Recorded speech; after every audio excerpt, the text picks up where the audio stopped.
Seção 128. Epístola de Joseph Smith, o profeta, à Igreja de Jesus Cristo dos Santos dos Últimos Dias, contendo mais instruções a respeito do batismo pelos mortos, datada de 6 de setembro de 1842, em Nauvoo, estado de Illinois. História da Igreja, volume 5, páginas 148 a 153. 1 a 5. Registradores locais e gerais devem certificar os batismos realizados pelos mortos. 6 a 9. Seus registros terão validade e serão registrados tanto na terra como no céu. 10 a 14. A fonte batismal é a semelhança da sepultura. 15 a 17. Elias, o profeta, restaurou o poder relativo ao batismo pelos mortos. 18 a 21. Restauram-se todas as chaves, poderes e autoridades de dispensações passadas. 22 a 25. Proclamam-se gloriosas e alegres novas para os vivos e para os mortos. Como afirmei na carta a vós dirigida, antes de deixar minha casa, que vos escreveria de tempos em tempos para informar-vos sobre vários assuntos, retomo agora a questão do batismo pelos mortos, pois esse assunto parece ocupar-me o pensamento e impor-se a meus sentimentos mais do que qualquer outro desde que meus inimigos começaram a me perseguir. Eu vos escrevi algumas palavras de revelação concernentes a um registrador. Vieram-me mais algumas ideias com relação a esse assunto, que agora dou a conhecer. Isto é, declarei em minha carta anterior que deveria haver um registrador que fosse testemunha ocular e ouvisse com seus ouvidos para fazer um registro da verdade perante o Senhor. Agora, com relação a este assunto, seria muito difícil para um mesmo registrador estar presente todas as vezes e tratar de todos os assuntos.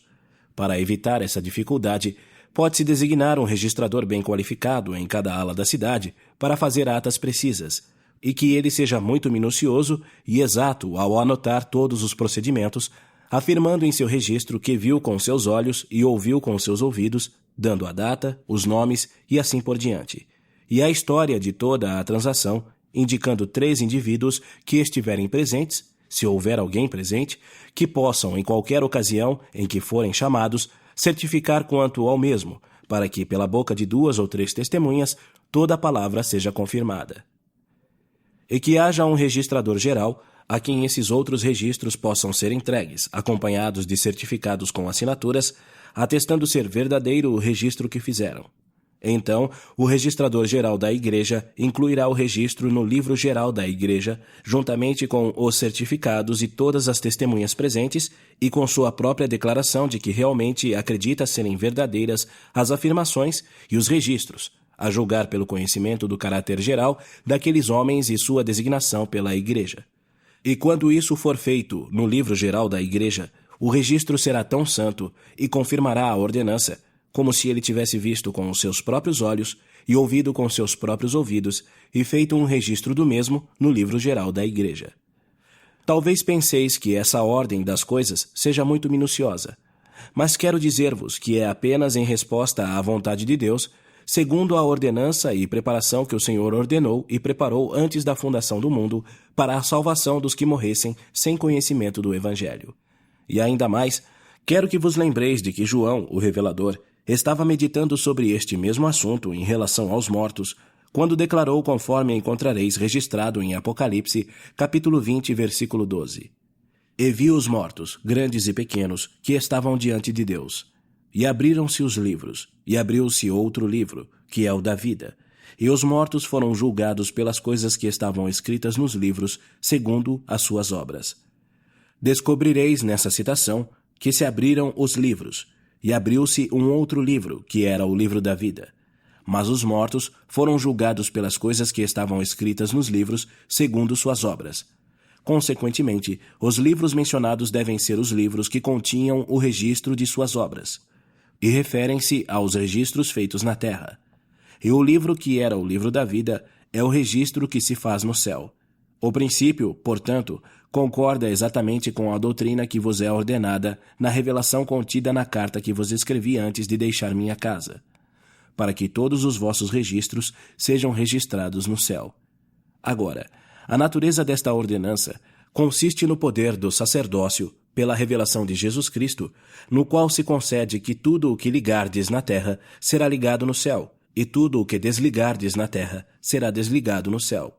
Ou, em outras palavras, sob outro ponto de vista de tradução, tudo o que registrardes na terra será registrado no céu, e tudo o que não registrardes na terra não será registrado no céu. Pois pelos livros serão julgados os vossos mortos, segundo suas próprias obras, quer tenham eles mesmos cuidado das ordenanças em pessoa, quer por meio de seus agentes, segundo a ordenança que Deus preparou para a sua salvação, desde antes da fundação do mundo, segundo os registros que fizeram concernentes a seus mortos. A alguns, a doutrina de que falamos poderá parecer muito arrojada. Um poder que registra ou liga na terra e liga nos céus. Contudo, em todas as épocas do mundo, sempre que o Senhor deu uma dispensação do sacerdócio a qualquer homem ou grupo de homens, por revelação real, esse poder sempre foi dado. Por isso, tudo o que esses homens fizeram com a autoridade em nome do Senhor, e fizeram-no verdadeira e fielmente, conservando um registro fiel e adequado do mesmo, tornou-se lei na terra e nos céus, e de acordo com os decretos do grande Jeová, não podia ser revogado. Esta é uma palavra fiel. Quem a pode ouvir? E também existe um precedente em Mateus capítulo 16, versículos 18 e 19. Pois também eu te digo que tu és Pedro, e sobre esta pedra edificarei a minha igreja, e as portas do inferno não prevalecerão contra ela. E eu te darei as chaves do reino dos céus, e tudo o que ligares na terra será ligado nos céus, e tudo o que desligares na terra será desligado nos céus. Agora, o grande e importante segredo deste assunto, e o summum bonum de toda a questão que se nos apresenta, consiste em obterem-se os poderes do santo sacerdócio. Aquele a quem forem dadas essas chaves não terá dificuldade em obter um conhecimento dos fatos relativos à salvação dos filhos dos homens, tanto os mortos como os vivos. Nisto há glória e honra e imortalidade e vida eterna. A ordenança do batismo pela água, ou melhor, ser imerso na água para conformar-se à semelhança dos mortos, para que um princípio concorde com o outro, ser imerso na água e sair da água assemelha-se à ressurreição dos mortos ao saírem da sepultura. Por isso, instituiu-se essa ordenança para estabelecer uma relação com a ordenança do batismo pelos mortos, sendo a semelhança dos mortos.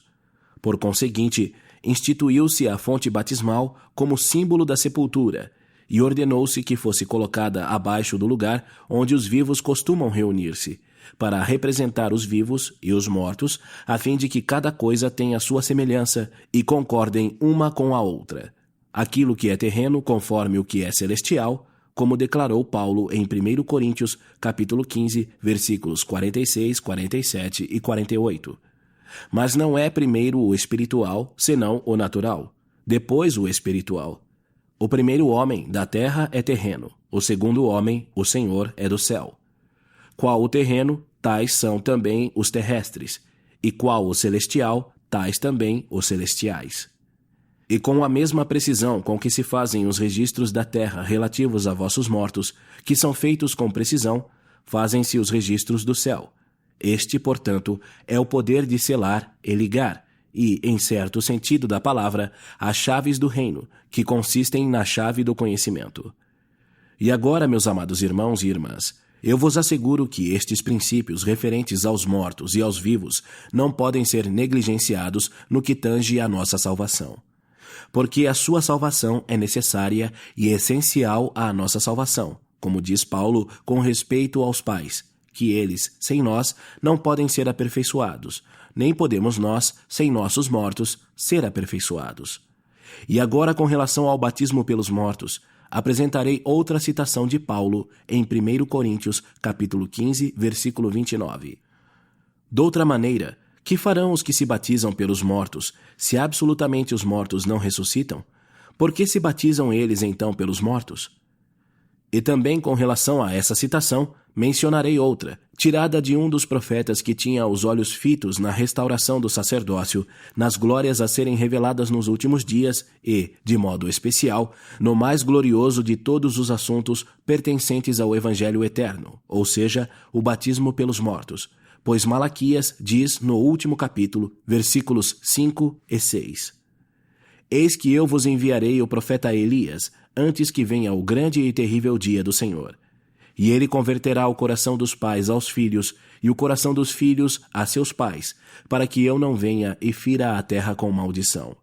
Eu poderia ter feito uma tradução mais clara, mas é suficientemente clara como está para servir ao meu propósito. É suficiente saber, neste caso, que a terra será ferida com maldição, a menos que exista um elo de ligação de um ou outro tipo entre os pais e os filhos sobre um assunto ou outro. E qual é esse assunto?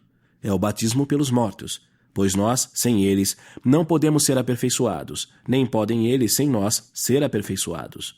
Nem podem eles, nem podemos nós, ser aperfeiçoados sem os que morreram no Evangelho.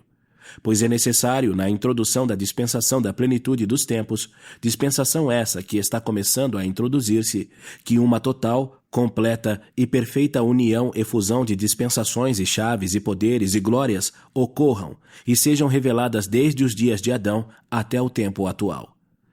E não somente isso, mas as coisas que nunca se revelaram desde a fundação do mundo, mas que se conservaram ocultas aos sábios e prudentes, serão reveladas a crianças e recém-nascidos nesta dispensação, que é a da plenitude dos tempos. Agora, o que ouvimos no Evangelho que recebemos? Uma voz de alegria, uma voz de misericórdia do céu, e uma voz de verdade saindo da terra. Alegres novas para os mortos, uma voz de alegria para os vivos e os mortos, boas novas de grande alegria. Quão formosos são sobre os montes os pés daqueles que anunciam alegres novas de coisas boas e que dizem a Sião: Eis que teu Deus reina. Como o orvalho de Carmelo, assim descerá sobre eles o conhecimento de Deus. E também o que ouvimos? Alegres novas de Cumora. Moroni, um anjo do céu, anunciando o cumprimento dos profetas, o livro a ser revelado. A voz do Senhor no ermo de Faiete, condado de Sêneca, anunciando as 3 testemunhas que testificariam quanto ao livro. A voz de Miguel às margens do Susquehanna, identificando o diabo quando apareceu como um anjo de luz. A voz de Pedro, Tiago e João no ermo entre Harmony, condado de Susquehanna, e Colesville, condado de Broome, no rio Susquehanna, declarando-se possuidores das chaves do reino e da dispensação da plenitude dos tempos. E também a voz de Deus no quarto do velho pai Whitmer, em Fayette, condado de Sêneca, e em várias ocasiões e em lugares diversos, durante todas as viagens e tribulações desta Igreja de Jesus Cristo dos Santos dos Últimos Dias. E a voz de Miguel, o arcanjo, e a voz de Gabriel e de Rafael e de diversos anjos. De Miguel, ou seja, Adão, até o tempo atual, todos anunciando sua dispensação, seus direitos, suas chaves, suas honras, sua majestade e glória e o poder de seu sacerdócio, dando linha sobre linha, preceito sobre preceito, um pouco aqui, um pouco ali, dando-nos consolação pela proclamação do que está para vir, confirmando nossa esperança. Irmãos, não prosseguiremos em tão grande causa? Ide avante e não para trás. Coragem, irmãos. E avante, avante para a vitória. Regozije-se vosso coração e muito se alegre. Prorrompa a terra em canto. Entoem os mortos hinos de eterno louvor ao Rei Emanuel, que estabeleceu antes da fundação do mundo aquilo que nos permitiria redimi-los de sua prisão, pois os prisioneiros serão libertados. Que as montanhas gritem de alegria, e todos vós, vales, clamai em alta voz. E todos vós, mares e terras secas, contai as maravilhas de vosso eterno Rei. E vós, rios e riachos e ribeiros, fluí com alegria. Que as matas e todas as árvores do campo louvem ao Senhor. E vós, pedras sólidas, chorai de alegria. E que o sol, a lua e as estrelas da manhã cantem juntas. E que todos os filhos de Deus gritem de alegria. E que as criações eternas proclamem seu nome para todo o sempre. E torno a dizer, quão gloriosa é a voz que ouvimos do céu, proclamando a nossos ouvidos glória e salvação, e honra, e imortalidade e vida eterna, reinos, principados e poderes. Eis que o grande dia do Senhor está perto. E quem suportará o dia de sua vinda? E quem subsistirá quando ele aparecer? Pois ele é como o fogo do ourives, e como o sabão dos lavandeiros. e assentar-se-á como um fundidor e purificador de prata, e purificará os filhos de Levi, e refiná-los-á como ouro e como prata, para que façam ao Senhor uma oferta em retidão. Que nós, portanto, como igreja e como povo e como santos dos últimos dias, façamos ao Senhor uma oferta em retidão, e apresentemos em seu templo santo, quando estiver terminado, um livro contendo os registros de nossos mortos, que seja digno de toda a aceitação. Irmãos, tenho muitas coisas para vos dizer sobre o assunto, mas terminarei por agora e continuarei em outra ocasião. Subscrevam-me, como sempre, vosso humilde servo e amigo fiel, Joseph Smith.